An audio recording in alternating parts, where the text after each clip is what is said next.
last week, on a whim, as a birthday present from my brother and his partner, I went to John Cain Arena here in Melbourne to see The Offspring with Sum 41 as a support act. And I think I had one of the best nights of my year.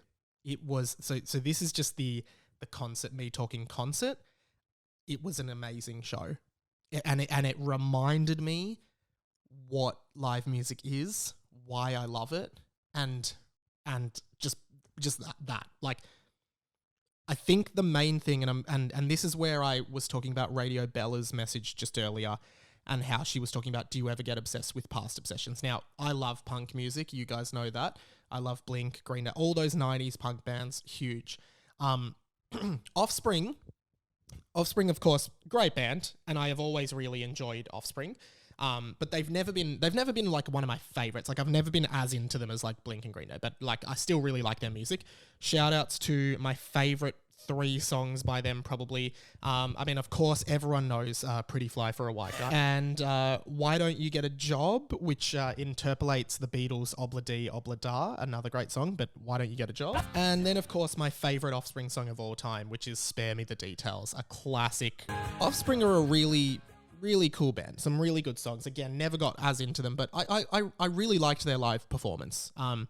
Really good show, great crowd banter. Dexter Holland, who's the lead singer of Offspring, seems like a really interesting dude.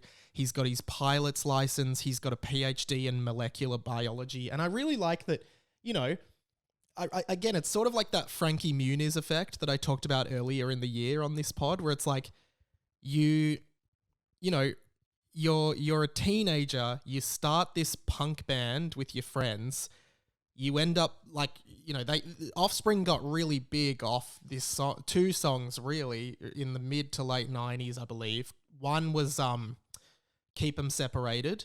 You gotta keep 'em separated. Hey, come out and play. Listen to the song. That was actually quite an accurate representation of what it is.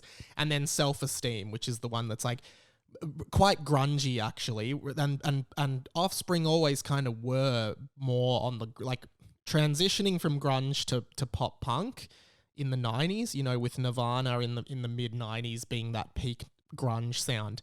And then that influence kind of rained down on these teenagers who started pop punk bands that had grungy elements. And Offspring, I feel like, was the most grungy. And Self-Esteem's the one that's like, I know she's playing with me. That's okay, because I got no self-esteem. But then, of course, they grew a fair bit, you know, and had a bunch of songs. Original Prankster is another really good Offspring song. And yeah, I mean, they are really, really cool.